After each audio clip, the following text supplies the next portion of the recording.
Well, hey, this is Ben Brill, and this week's book summary for creative people is about Contagious, Why Things Catch On by Jonah Berger. And the point of this book is to explain viral content. A video goes on YouTube, millions of people see it in a short amount of time, and there's a reason for that. It doesn't happen with just anything. And the author gives 6 key points for why that happens.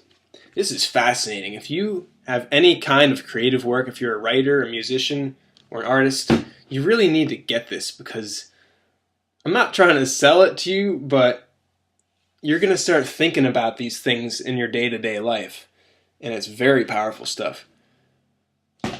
Point number 1 is called social currency. We're going to go to the notes here.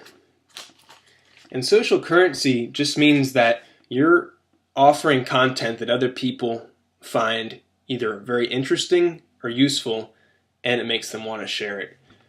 So this book is packed with great examples for each of these points, and for this one he gives the example of Snapple, the tea.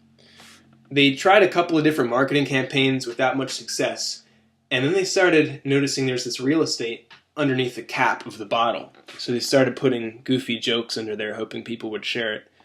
But it didn't work. So what they tried next is their Real Fact campaign. If you look under there today, you'll see something like, Real Fact 27, a glass ball will bounce higher than a ball of rubber. Who knew?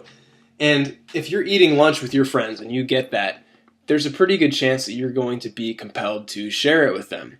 And they'll notice you've got a Snapple, they'll be talking about it, Snapple, and it worked. It worked really well for them. So the next point, number 2, is called triggers.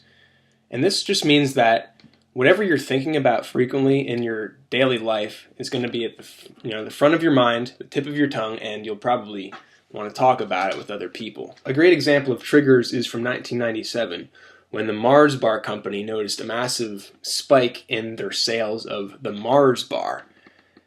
And they weren't doing anything new with their advertising or marketing, the same old stuff.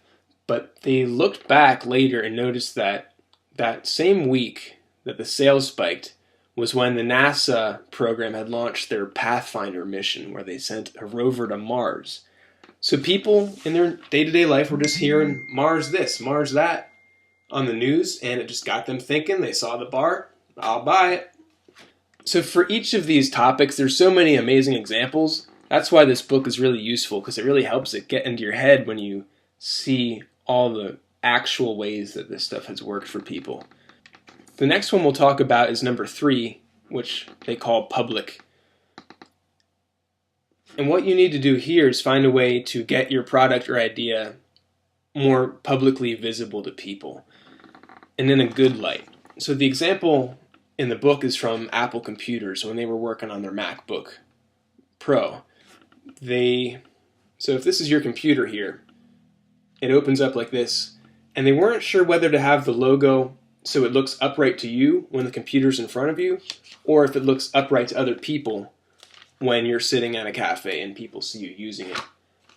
So they went back and forth. They really struggled with this for a long time, and they eventually decided that it's got to look good to other people. If you're in a cafe, we don't want the logo to be upside down because that's derogatory to our company. It looks stupid. So that's why it's in the position it is today. Also, Apple was the first company to start using the white earbuds. And they just did that because back when they started, if you saw white earbuds, somebody was probably using an iPod. And it's in public, you see other people using it, it makes you inclined to think, hey, maybe I should get one too. So that is point number 3. I'm just going to add quickly a 4th one that's really key, which is emotion. If you can make something that evokes a strong emotion in people, it's going to be noticed. And it doesn't have to be a good emotion. If you look on your Facebook feed right now, you're just going to see 2 or 3 categories of videos, and all of them evoke a strong emotion. It might be really heartwarming, hence the cat videos. It might be funny, or it might be something that makes people mad, hence all the political stuff that I'm seeing now.